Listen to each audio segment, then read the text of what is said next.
In the continuation of chapter number 9 optics, आज मैं question ले रही हूँ एनसीईआरटी का एक्सरसाइज क्वेश्चन 9.37। क्वेश्चन कहता है light incident normally on a plane mirror attach to the galvanometer coil retraces backward as shown in the figure. तो figure show कर रखा है, ये एक मिरर है, लाइट सीधी गई और यहीं से रिफ्लेक्ट बैक हो गया। ये फिगर जो है ये आपको एनसीईआरटी में गिवन है साथ में, तो उसी फिगर को मैंने कॉपी कर लिया था और ये स्ट्रेट गया और रिफ्लेक्ट बैक होकर वापस आ गई है, रीट्रेस कर लिया उसने अपने पाथ को। और a current is in the coil produces a deflection of 3.5 degree of the mirror. तो अब क्या होता है कि जब आपने गैल्वेनोमीटर की बात करें तो गैल्वेनोमीटर में आपको याद हो कि हम ऊपर एक मिरर रखते हैं और मिरर क्या करता है, पॉइंटर से कनेक्टेड होता है। सो जब आप गैल्वेनोमीटर कॉइल रोटेट करेगी तो उसके साथ साथ मिरर भी रोटेट करेगा। तो मिरर रोटेट हुआ, मिरर कितना डिग्री से रोटेट हो गया, ये रोटेशन बताया उन्होंने 3.5 डिग्री से ये मिरर रोटेट हो गया। ठीक है, 3.5 डिग्री एंगल दे दिया है, वो इस तरफ भी उतना ही होगा, इस तरफ भी उतना ही होगा। वो कहता है what is the displacement of the reflected spot of the light on the screen place 1.5 metre away. यहाँ सबसे बड़ा प्रॉब्लम पता है क्या होता है, सब बुक्स में भी आंसर जो लिखा होता है वो यहाँ पे सीधा बोल देते हैं this is equal to 2 theta, लेकिन कोई एक्सप्लेनेशन नहीं देता 2 थीटा कैसे हुआ। देखिए हमारे पास सिचुएशन ये थी कि ये प्लेन मिरर था, प्लेन मिरर पे पहले लाइट सीधी आ रही थी और रिफ्लेक्ट बैक भी इसी को रिट्रेस कर रही थी। अब आपने मिरर को टिल्ट कर दिया है, टिल्ट कितने एंगल से कर दिया, थीटा एंगल से कर दिया। तो यानी कि इंसिडेंट तो अभी भी वहीं से आ रही है और अब इस मिरर का नॉर्मल जो बनेगा वो आपका यहाँ बन जाएगा, लेकिन जो रिट्रेस वाली पाथ होगी वो यहाँ होगी। तो हमने कहा कि पहले नॉर्मल पे आ रही थी, नॉर्मल से ही रिफ्लेक्ट बैक हो गई।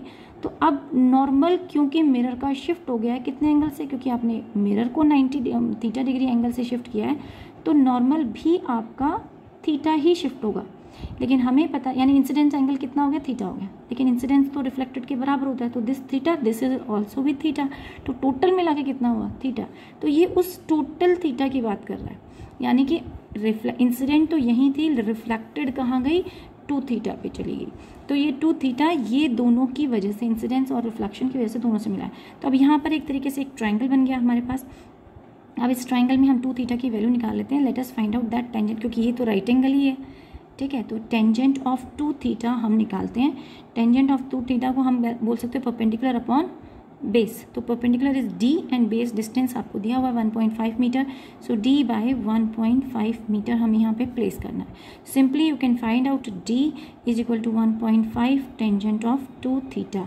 थीटा कितना दे रखा था, 3.5, वो यहाँ वैल्यू पुट कर दीजिए। टेंजेंट ऑफ 7 हो जाएगा, tangent of 7 degree. And simplify करते हैं आप इसको further, you have to see the table, क्योंकि टेंजेंट 7 डिग्री की आपको टेबल देखनी पड़ेगी। तो 1.7 मैं वैल्यू डायरेक्टली दिख रही हूँ, 0.1228 मीटर, यानी फाइनल आंसर हो गया 18.4 मीटर।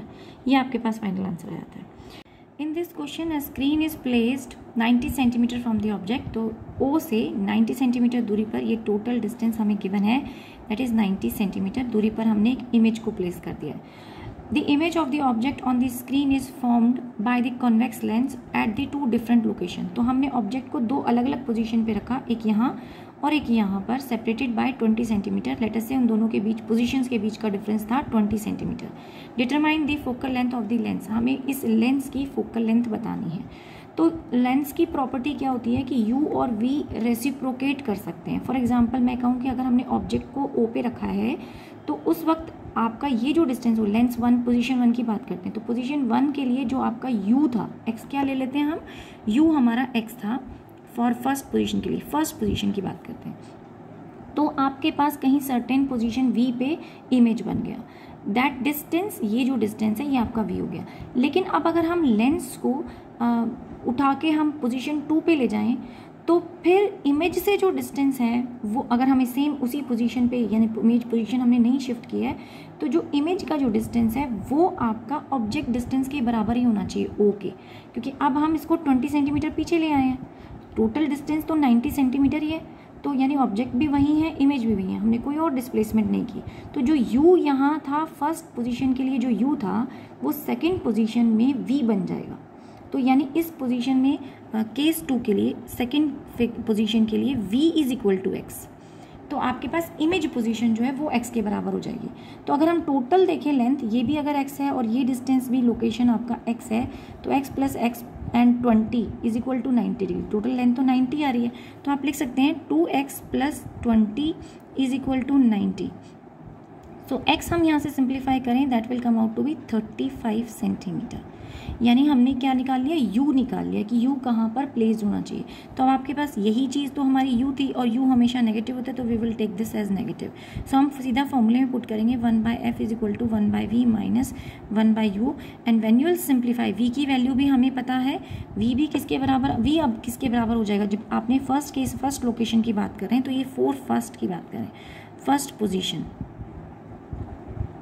फॉर फर्स्ट पोजीशन के लिए, यानी कि इस पोजीशन के लिए, इस पोजीशन के लिए v कितना हो जाएगा, अगर ये आप टोटल डिस्टेंस आपका था 90, x हमारा 35 निकला है, तो 90 में से 35 सब्ट्रैक्ट कीजिए, रिमेनिंग डिस्टेंस आ जाएगा।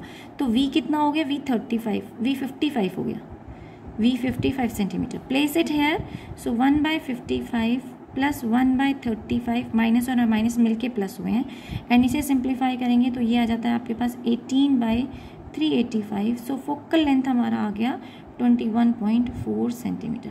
बेसिक कॉन्सेप्ट जो था कि लेंस की ये प्रॉपर्टी है कि जहाँ आप ऑब्जेक्ट जहाँ रखा है वहाँ से अगर आप देख रहे हो तो इधर इमेज बन रही है, लेकिन अगर आप उधर से दूसरी साइड जाएंगे और यहाँ इसे ऑब्जेक्ट मान लेंगे तो फिर इमेज इधर बन जाएगी।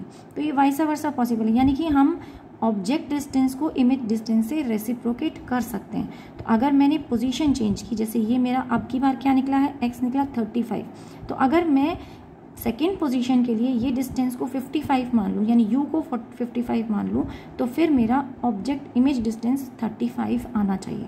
तो फिर 55 माइनस में हो जाएगा और 35 आपका प्लस में हो जाएगा। तो यही आंसर आपका तब भी निकलेगा जब आप पोजीशन 2 लेंगे। तो यानी जो x u है और v है वो दोनों एक दूसरे को रेसिप्रोकेट कर सकते हैं, ये प्रॉपर्टी है लेंस की। नेक्स्ट क्वेश्चन देखते हैं, क्वेश्चन नंबर 9.38, और ये क्वेश्चन बोर्ड में आ चुका है, पेपर में आ चुका है, काफ़ी इंपॉर्टेंट है। क्वेश्चन के इंपॉर्टेंट पॉइंट्स या वैल्यूज़ को मैंने हाईलाइट किया है। देखते हैं क्वेश्चन क्या कहता है। Figure shows an equiconvex lens in contact with the liquid layer on the top of the plane mirror. तो एक प्लेन मिरर यानी कि इसके साथ एक फिगर आपको दी हुई है, ये वो फिगर है जो पेपर में मतलब बुक में आपके साथ दी हुई है। तो कहते हैं एक कन्वेक्स लेंस है जो कांटेक्ट में है, किसमें, एक लिक्विड के साथ कांटेक्ट में है, और वो लिक्विड कहाँ पर लाई कर रहा है, एक मिरर के ऊपर लाई कर रहा है, प्लेन मिरर के ऊपर। तो देखिए, contact with a liquid layer on the top of the plane mirror, a small needle with its tip on the principal axis is moved along the axis until the inverted image is formed at the position of the needle itself। यानी कि एक कोई needle थी जिसको मैं PQ कह देती हूँ, और ये निडल जो थी आप यहाँ पर इसके प्रिंसिपल एक्सिस पर पीछे पीछे पीछे पीछे मूव करते चले जाते हो तब तक जब तक कि उसी निडल के ऊपर एक इमेज नहीं बन जाती P', Q'। तो यानी इमेज कहाँ बन रही है, ऑब्जेक्ट के ऊपर ही बन रही है, जहाँ ऑब्जेक्ट था वहीं पर इमेज बन रही है, लेकिन कॉम्बिनेशन के लिए। कॉम्बिनेशन क्यों कह रहे हैं, क्योंकि एक लेंस है एक लिक्विड है, तो इन दोनों के कॉम्बिनेशन के लिए जो इमेज बन रही है वो वहाँ पर अपने ऊपर ही, मतलब ऑब्जेक्ट के ऊपर ही बन रही है। The distance of the needle from the lens is measured to be 45 centimetre. तो ये डिस्टेंस हमें दे रखा है, डिस्टेंस आपको दे दिया कितना, 45 सेंटीमीटर।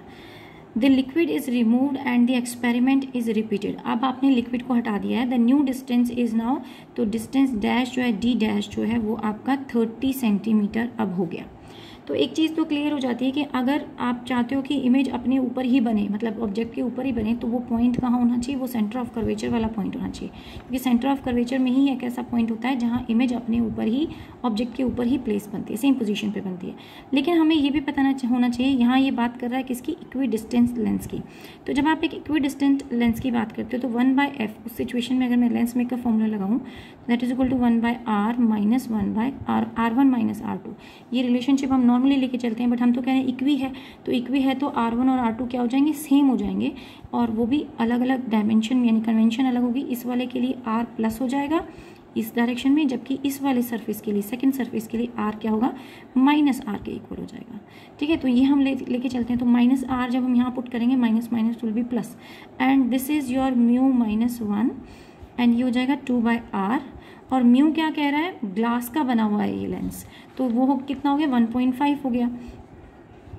सो ये हो गया 1.5 में से आपने 1 को सब्ट्रैक्ट कर दिया तो you are left with 0.5 into 2।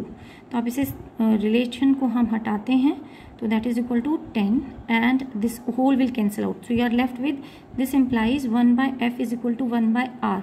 तो यानी कि आपका फोकल लेंथ किसके बराबर हो गया, रेडियस ऑफ कर्वेचर के बराबर हो गया। तो चाहे वो अब जो नेट इफेक्टिव फोकल लेंथ है, राइट नाउ हम इफेक्टिव फोकल लेंथ का फॉर्मूला यूज़ कर सकते हैं। क्यों यूज़ कर सकते हैं, कि एक न्यूमेरिकल हमने पीछे किया था कि जिसमें हमने कहा इफेक्टिव फोकल लेंथ तब तक कामयाब है जब तक वो कॉन्टैक्ट में है। तो यहाँ लिक्विड लेयर उसके कॉन्टैक्ट में है, तो यानी हम इफेक्टिव फोकल लेंथ का फॉर्मूला ले सकते हैं। तो नेट फोकल लेंथ उस केस में जहाँ इमेज अपने ऑब्जेक्ट जो है अपने ऊपर ही इमेज बना ले, उस केस में रेडियस ऑफ कर्वेचर आपका आर के इक्वल ही हो जाता है। और रेडियस ऑफ कर्वेचर यहाँ कितना होना चाहिए, वो डिस्टेंस आपको दिया है कॉम्बिनेशन के केस में 45 और जो जहाँ आपने लिक्विड को हटा दिया उस केस में 30। तो अब इसका मतलब हम ये कह सकते हैं कि हमारे पास सिचुएशन क्या आ गई, सिचुएशन आ गई कि जब तो ये कॉम्बिनेशन था तो आपका एफ फाइनल जो नेट था, एफ नेट जो था वो रेडियस के कर्वेचर के बराबर था और वो डिस्टेंस आपको दे रखा था 45 सेंटीमीटर, ये पूरे दोनों कॉम्बिनेशन के लिए। लेकिन जब आपने मिरर को मतलब जो लिक्विड था उसको वहाँ से हटा दिया और ओनली सिर्फ लेंस रह गया, so let me call that only for Lenz F1, वो रेडियस ऑफ कर्वेचर लेंस की रेडियस ऑफ कर्वेचर के इक्वल हो गया और वो डिस्टेंस आपको दे रखा है 30 सेंटीमीटर। तो यानी कि ये दोनों हमें क्या मिल रहे हैं, फोकल लेंथ मिल रही हैं दोनों के केसेस की। और हमारे पास कॉम्बिनेशन का रिलेशनशिप होता है कि 1/f1 plus 1/f(2) is equal to 1/f। ये रिलेशनशिप हम लेके चलते हैं। यहाँ पर आप देखें तो एक तो डबल कॉन्वेक्स लेंस है और एक कॉन्केव है, प्लेनो कॉन्केव लेंस है। तो यहाँ पे हम F2 की फोकल लेंथ निकाल लेते हैं जो कि हमारे लिए अननोन है, हमें नहीं पता कि लिक्विड जो लेयर थी उसकी क्या फोकल लेंथ थी। तो वो फोकल लेंथ हम निकालते हैं 1/f, जिसको हम बोल रहे हैं 45 माइनस 1/30। सिंप्लीफाई करेंगे यू विल गेट माइनस 1/90। तो ये वैल्यू आती है, यानी कि F2 आपके पास आ गया 90 सेंटीमीटर। अब हम एक एक करके केस लेते हैं कि जब हमने equi distance equi convex lens लिया तो क्या हुआ फोकल लेंथ का, यानी कि जब रेडियस ऑफ कर्वेचर क्या आया। वैसे तो अब हमें कैलकुलेट करने की ज़रूरत नहीं है क्योंकि हमें पता है कि जब सिर्फ कॉन्वेक्स था तो radius of curvature focal length के ही इक्वल था, तो वो 30 ही था। तो आप कैलकुलेट करके दिखाओ या ना दिखाओ, इट्स ओके, सेम थिंग। तो आप लिख सकते हो यहाँ पे कि 1/f जो था वो μ-1 और इक्वी डिस्टेंस है तो r प्लस 1/r के बराबर ही हो जाता है, which will give you f is equal to r is equal to 30। तो आप चाहो तो इसे शो कर दो, नहीं तो आपने अगर बिगिनिंग में शो कर दिया, जैसे मैंने बिगिनिंग में ही शो कर दिया था, तो आपको दोबारा यहाँ दिखाने की ज़रूरत नहीं है। तो हमारे पास f आ गया, लेकिन ये किस बात की हो रही थी, F1 की बात हो रही थी। तो F1 के लिए रेडियस ऑफ कर्वेचर आपका आ जाता है दैट इज़ 30 सेंटीमीटर। अब बात करते हैं प्लेनो कॉन्वेक्स की, यानी कि उसके लिए प्लेनो कॉन्वेक्स लेंस हो रहा है। तो एक तरफ का तो R1 आपका हो रहा है 30 क्योंकि उसके बिल्कुल शेप के साथ है। तो अगर इसके लिए रेडियस ऑफ कर्वेचर 30 आ रहा है तो कनकेव के लिए भी रेडियस ऑफ कर्वेचर 30 ही होगा क्योंकि वो उससे बिल्कुल एग्जैक्टली कॉन्टैक्ट में है। तो R1 जो सरफेस हो गया, यहाँ लिख देते हैं हम फॉर कॉन्केव सरफेस। और ये कैसा लेंस था, प्लेनो कॉन्वेक्स था, सॉरी प्लेनो कॉन्केव था, प्लेनो कॉन्केव लेंस था। तो उसके लिए R1 तो हो गई हमारी 30 सेंटीमीटर, जबकि R2 हो गई हमारी इन्फिनिटी, क्योंकि दूसरी साइड तो प्लेन मिरर एक्ट कर रहा है, प्लेन मिरर रखा हुआ है, तो वो हो गया इनफाइनाइट सेंटीमीटर का, इन्फिनिटी के लिए रेडियस हो गई। अब फिर से फॉर्मूला लगा दे 1/f is equal to μ-1 and 1/r1 minus 1/r(2) and place the value जो आपको रेडियस ऑफ कर्वेचर और बाकी सारी वैल्यूज़ मिली हुई हैं हमें, वो हम पुट कर देते हैं। तो μ-1 हमें म्यू नहीं पता, हमें लिक्विड का ही वो फोकल लेंथ निकालना था, सो रिफ्रैक्टिव इंडेक्स निकालना था। तो R1 आपको दे रखा है 1/30 क्योंकि अब ये ऐसा शेप है, सी लिक्विड की शेप इस तरह से है। तो इसके लिए फोकल लेंथ इस तरफ निकाल रहे हो opposite to the light radiation, तो this will be minus. So ये R यहाँ पर माइनस होगा तो इसलिए हमने माइनस ले लिया, यहाँ माइनस ले लो और R 1/∞ हो जाता है तो 0 ही हो गया हमारे पास। इसके लिए आप सोल्व करेंगे, फोकल लेंथ जो है वो हमें दे रखी है, हमने कैलकुलेट कर रही थी f(2), वो हमारे आ रही थी 90 और ये भी -90 आ रही है, सॉरी यहाँ पर भी -90 होना चाहिए। तो हम इसे पुट करते हैं, सिंप्लीफाई करते हैं एंड जब आप सॉल्व करेंगे तो you will get the value of mu which will come out to be 1.33, यानी वहाँ पर क्या प्लेस था, वाटर प्लेस था। ज़रूरी नहीं है कि ये सेम ही कन्वेंशंस आपको दिए हों, लेकिन वो अगर डबलो कन्वेक्स लेंस यानी कि कन्वेक्स लेंस की बात करते हैं या उसके साथ कनकेव लिक्विड की बात कर रहे हैं तो और लिक्विड का रिफ्रैक्टिव इंडेक्स मांगे या लिक्विड का रेडियस ऑफ कर्वेचर मांगे, उन सभी केसेस में आप यही अप्रोच अप्लाई कर सकते हो। क्वेश्चन इंटरेस्टिंग है, बट थोड़ा सा ट्रिकी हो जाता है, लेकिन पेपर में पूछा गया है same as it is values के साथ। सो आज की क्लास के लिए इतना ही। अगली क्लास में हम फिर कंटिन्यू करेंगे कुछ और न्यूमेरिकल्स।